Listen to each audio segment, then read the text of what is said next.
Hello friends. जब भी हम मिडिल ईस्ट का नाम सुनते हैं तो हमारे माइंड में कुछ इस तरह की चीज़ें आती हैं, जंग के रिलेटेड, डिस्ट्रक्शन। और इसके पीछे रीज़न भी है कि आप इस रीजन में देखेंगे तो ये सारी चीज़ें आपको मिलेंगी, चाहे वो इसराइल पैलेस्टीन कन्फ्लिक्ट हो, सीरिया सिविल वॉर हो, या इराक का इशू हो, या बहुत सारे ऐसे इश्यूज रहे। तो बात ये कि इस रीजन में ये सारी चीज़ें क्यों हैं। तो आपको पता होगी जो ये रीजन है इट्स ऑयल रिच। तो यहाँ पे एक रीज़न ये भी आप देख सकते हैं कि ऑयल के लिए यहाँ पे हर कोई कंट्रोल करना चाहता है। बहुत सारे रीजंस हैं, लेकिन एक रीज़न यहाँ पे है द रिलीजन। अगर हम यहाँ के रिलीजन की बात करें तो इस रीजन में जो सबसे डोमिनेंट रिलीजन है दैट इज़ इस्लाम। अगर आपको पता होगी कि इस्लाम के जो सबसे दो बड़े सेक्ट्स हैं that is Shia and Sunni, वो यहाँ पे उस वजह से प्रॉब्लम्स कभी कभी क्रिएट हो जाती हैं। अगर हम इस रीजन की बात करें तो यहाँ पे आपको ये जो दो बड़े सेक्ट मिलेंगे, इनकी वजह से प्रॉब्लम तो हो रही है। पर इससे पहले कि हम ये देखें कि प्रॉब्लम क्यों हो रही है, थोड़ा बहुत जानते हैं इन दो सेक्ट्स के बारे में कि इनमें डिफरेंसेस क्यों हैं, आपस में इनकी डिफरेंसेस क्यों हैं। तो अगर आप ये चार्ट देखेंगे, इसमें आपको सबसे पहले इस्लाम का ओरिजिन कहाँ से हुआ, तो इट वॉज प्रॉफिट मोहम्मद। और उसके बाद once they left the world, उनके बाद उनके जो सक्सेसर थे उनको खलीफा कहा जाता था। अब खलीफा जो थे उसमें सबसे पहले अबू बकर थे, वो जो सबसे पहले खलीफा बने, कैलिफ। उसके बाद उमर थे, फिर उस्मान एंड देन अली। ये चार जो थे ये खलीफा इस सीरीज में आए थे। But this is where the issues started to arise. जो अबू बकर थे पहले खलीफा, जो शिया है, द शिया सेक्ट है, they believe that, they wanted that it should be Ali, जो कि सबसे पहले खलीफा बनना डिजर्व करते थे। और जो आपको अली के बारे में बता दूं तो वो सन इन लॉ रहे हैं प्रॉफिट के। तो इस वजह से ये इन दोनों के बीच में रिफ्ट आना शुरू हो गया रिगार्डिंग द सक्सेसर की। सक्सेसर अली होने चाहिए थे इररिस्पेक्टिव इंस्टेड ऑफ अबू बकर। और चीजें और ज्यादा खराब होती चली गई after the battle of Karbala, जिसमें इमाम हुसैन जो हैं वो इस दुनिया से मार्टियरडम अचीव कर लिए। इस वजह से फिर बहुत ज़्यादा रिफ्ट्स आ गए दोनों के बीच में। और ये जो दो सेक्ट्स हैं ये यहाँ पे एस्टैब्लिश तो हो गए, लेकिन इन दोनों के बीच की जो कंट्रोवर्सी है वो हमेशा रही, वो आज भी कहीं ना कहीं चलती आ रही है। तो अब हम देखते हैं इन दोनों का इस रीजन में होने से ये रीजन पे क्या इम्पैक्ट पड़ रहा है। तो अगर हम इस मिडल ईस्ट की बात करें, ये जो आप मैप देख रहे हैं इस पे जो ग्रीन एरिया है ये आपको दिखेगा जहाँ पे शियाज की डोमिनेशन है। इसमें आपको दिखेगा सबसे पहले Iran, that is about 95% Shia dominated. उसके बाद आप इराक देखेंगे, यहाँ पे भी अराउंड 70% है। सीरिया देखेंगे, इसमें कम है। ऐसे ही आप बाकी कुवैत देखेंगे, बहरीन देखेंगे, these are some of the regions जहाँ पे शियाज हैं। उसके बाद जब आप सऊदी अरबिया देखेंगे तो उसमें it's not more than 10 to 15%। वैसे ही यहाँ पे आप पैलेस्टाइन देखेंगे, लेबनान में आपको फिर से ऐसी चीज़ें देखने को मिलेंगी जहाँ पे दिस रीजन जो लेबनान का रीजन है यहाँ पे आपको ऑलमोस्ट 50-50 जो मिलेंगी, बोथ द सेक्ट्स हैं, चाहे वो शियाज हो या सुन्नीस हो।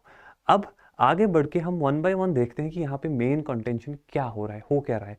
अगर हम इस रीजन की बात करें, जो सऊदी अरब है this is a Sunni dominant, और जो ईरान है this is a Shia dominant. और यही है जो दो मेन पावर्स हैं इन दिस रीजन, जो इस रीजन को कंट्रोल करना चाहते हैं, that is Iran and Saudi Arabia. ये इस रीजन को कंट्रोल करना चाहते हैं, जिसकी वजह से बीच में टेंशंस बन गई हैं that is spread to other countries as well. अब इसको कंट्रोल करने के लिए इन्होंने क्या स्टेप्स लिए उसको जानने से पहले हम थोड़ा बहुत इन दो कंट्रीज के बारे में जानें। अगर आपको पता होगी जो सऊदी अरब है it has some allies with United States of America. However जब हम ईरान की बात करेंगे इट हैज़ नॉट। इसकी अपनी मिलिट्री है, अपनी टेक्नोलॉजी है, you know about the war जो हो रहा है अभी इसराइल के साथ भी। So they have their own powers and military, well as जो सऊदी अरब है it is got allies with United States and it has got technology that is borrowed from United States as well. उसके बाद अगर हम जो leadership की बात करें तो सऊदी अरब में आपको पता होगी वहाँ पे किंग जो है मोहम्मद बिन सलमान अभी जो है वहाँ पे किंग है। लेकिन वैसे ही जब हम ईरान की बात करेंगे तो वहाँ पे सुप्रीम लीडर होता है, that is a religious head. जैसे आपको पता होगी वहाँ पे खमेनी अभी जो है he is the religious head and he is the head of Iran as well. Oil wealth इन दोनों जगह पे डोमिनेंट है, यहाँ पे ऑयल वेल्थ काफ़ी ज़्यादा जो है पॉपुलर है। This is very important. But what is most important is that जो सऊदी अरब है इट सपोर्ट्स सुन्नीज, और जो ईरान है it supports Shias. This is the most important thing here that you need to know, कि ये इन दोनों के बीच में ये कंटेंशन रहेगा कि हम इस रीजन को कंट्रोल करें। Starting with the next country that is Iraq. अब हम बाकी कंट्रीज में देखते हैं कि इन दो कंट्रीज का क्या रोल रहता है। इराक से शुरू करते हैं। तो इराक की बात करें तो आपको मैं बता दूं, इराक जो है इसमें जो मेजॉरिटी ऑफ द पॉपुलेशन है that is Shia. So this has a majority of Shia population. तो अगर आपको पता होगी during the time of Saddam Hussein, जो सद्दाम हुसैन थे ही वॉज अ सुन्नी, तो लीडर यहाँ का सुन्नी था और जो पॉपुलेशन थी वो शिया थी। That is why it become a bit of a conflicting at that very time. उस टाइम पे बड़ी प्रॉब्लम्स हो रही थी इस एरिया में, तो काफ़ी बगावतें हो गई थी इस रीजन में। एंड आफ्टर दैट चीज़ें फिर से शुरू होने लगी, जब सद्दाम हुसैन यहाँ से हट गए तो प्रॉपरली चीज़ें होने लगी। बट प्रॉब्लम ये रही कि यहाँ पे अब शियाज और सुन्नीज का जो ये रहा है, इसकी वजह से यहाँ पे सऊदी अरब भी डोमिनेट करना चाहता है और ईरान भी। सऊदी अरब चाहता है कि यहाँ पे सुन्नी डोमिनेशन ही रहे, हाउएवर जो ईरान है वो चाहता है कि यहाँ पे शियाज डोमिनेट करे, और इस वजह से यहाँ पे काफ़ी ज़्यादा इश्यूज हो गए। और उसमें जो सबसे बड़ा इशू है that is presence of ISIS. ISIS के बारे में आपने सुना होगा, इट इज़ एन ऑर्गेनाइजेशन जो यहाँ पे रन कर रही है, it's considered as a global terrorist organisation. तो आईएसआईएस जो है ये यहाँ पे है बिकॉज ऑफ दिस आईएसआईएस के बहुत सारे रीजन है फॉर इट्स फॉर्मेशन, बट इसका एक रीजन ये भी है, it is a Sunni based organisation. तो ये चाहती है यहाँ पे सुन्नीज डोमिनेट करें। That is also one, this is not the only reason but it is one reason. ISIS का यहाँ पे होने का एक रीजन ये भी है कि यहाँ पे ये डोमिनेट करे। और सऊदी अरब क्यों चाहता है कि यहाँ पे ये रहे, बिकॉज ईरान का इन्फ्लुएंस बढ़ रहा है इन द मिडल ईस्ट। उनका जो एक्सीज ऑफ रेजिस्टेंस वगैरह के बारे में आपको मैं कभी बताऊंगा, तो वो यहाँ पे बढ़ने की वजह से Saudi Arabia is also thinking कि इनका इन्फ्लुएंस इतना ज़्यादा बढ़ गया, they are taking over. That is why Saudi Arabia is trying to control Iran and control Iraq, that is spread of Shias. That is number one, that is about Iraq and the birth of ISIS. ISIS के बारे में आपको मैं इतना समझा सकता हूँ। उसके बाद सीरिया की बात करें तो ये भी एक कंट्री है जहां पे आपको जो सुन्नी मेजॉरिटी मिलेगी। इस कंट्री में आपको सुन्नी मेजॉरिटी मिलेगी, but the strange thing is that यहाँ का जो लीडर है that is Bashar al Assad, he is a Alawite. और अगर हम अलावाइट की बात करें, it is an offshoot of Shias, मतलब कि it is also a Shia. तो यहाँ का लीडर अब शिया है, तो इस वजह से फिर से प्रॉब्लम्स हो रही है, बिकॉज यहाँ का लीडर शिया है और यहाँ की पॉपुलेशन सुन्नी है। तो यहाँ पे सिविल वॉर का भी इशू हो गया था बीच में, जहाँ पे काफ़ी बगावत हो गई थी against the leadership because of this Shia and the Sunni dispute. और आपको पता होगी again ISIS is also active in Syria as well. This is the reason कि सीरिया में भी अनरेस्ट है। Again Saudi Arabia is also supporting this, जो यहाँ पे सिविल जो भी इश्यूज हो गए थे, it's also supporting this because यहाँ पे जो लीडरशिप है वो भी उसको हटाना चाहते हैं, because the area is Sunni dominated. That is why they also want to remove the Shias, जो यहाँ पे लीडर्स हैं उसको हटा के यहाँ पे सुन्नी लीडरशिप लेके आना चाहते हैं।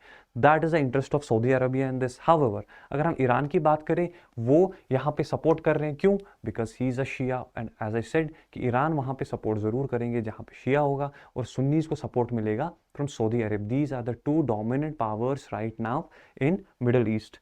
तो अगर हम अगली कंट्री की बात करें दैट इज यमन। यमन के बारे में मैं आपको बता दूं, यहाँ पे भी 65% जो मुस्लिम्स हैं दे आर सुन्नीस। अब यहाँ पे देखो, यमन आपको यहाँ पे मिलेगा, यमन में जो मेजॉरिटी ऑफ द पॉपुलेशन है सुन्नी है, पर यहाँ पे एक ऑर्गेनाइजेशन है, terrorist organisation that is Houthis. Houthis आपको मिलेंगे यमन में। हुतीज जो है that is a Shia organisation that is supported by Iran. तो यहाँ पे जो आपको मिलेंगे Houthis, they are supported by Iran, उनको ईरान का सपोर्ट है, और यहाँ की पॉपुलेशन मेजॉरिटी जो है वो शिया है। तो there is always a problem. और इनफैक्ट आपको पता होगी इन्होंने द हुतीज इन्होंने अटैक किया था एक oil refinery of Saudi Arabia. You can see इनकी बॉर्डर शेयरिंग है, तो इन्होंने एक ऑयल रिफाइनरी पे अटैक भी किया था। That is why Saudi Arabia is against Houthis, वो उन पे अटैक करते हैं every now and then. This is the reason of conflict between Saudi Arabia and Houthis, because Houthis has a backing of Iran.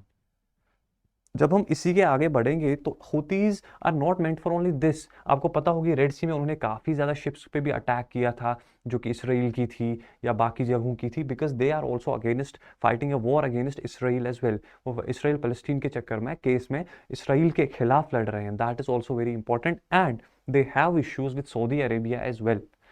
तो that is about यमन। अब हम अगली कंट्री की बात करें, दैट इज़ लेबनान। और लेबनान आजकल काफ़ी न्यूज़ में रहता है ड्यू टू हिजबुल्ला। हिजबुल्ला की अगर हम बात करें, ये आप जो मैप देख रहे हैं दिस इज़ ऑफ लेबनान, और यहाँ पे बॉर्डर जो इसका है दैट इज़ विद इसराइल। तो यहाँ पे काफ़ी ज़्यादा कन्फ्लिक्ट्स होते हैं between an organisation that is Hezbollah. Hezbollah is again supported by Israel. Hezbollah को भी किसका सपोर्ट है? इसराइल का। तो हिजबुल्ला को सपोर्ट करने की वजह से यहाँ पे उन्होंने काफ़ी ज़्यादा मिसाइल अटैक्स किए थे ऑन दिस इज़ इसराइल। यहाँ पे आपको इसराइल दिख रहा होगा, इस पे काफ़ी ज़्यादा अटैक्स हुए थे बाय द हिजबुल्ला। और उसके बाद हम अगर फ़लस्तीन की बात करें या पैलेस्टाइन की बात करें, यहाँ पे आपको हमास मिलेगा। Again Hamas has the backing of Iran. तो Iran plays on its axis of resistance, जिसमें वो इन ऑर्गेनाइजेशंस को सपोर्ट कर रहा है, not only to increase its power but also वो खुद भी कंसर्न है, as you would know about the war जो हुआ था उनका इराक के साथ एंड ऑल, जिसके बाद काफ़ी ज़्यादा इश्यूज हुए थे। That is why they have decided to expand their powers by supporting Hezbollah, by supporting Hamas, by supporting Houthis और बाकी सारी ऑर्गेनाइजेशंस। बट एक इंपॉर्टेंट बात यहाँ पे ISIS के बारे में मैं आपको बता दूँ, that is the only organisation right now that is totally against Iran. Iran ISIS को बिल्कुल भी सपोर्ट नहीं करता है, because ISIS is primarily a Sunni organisation.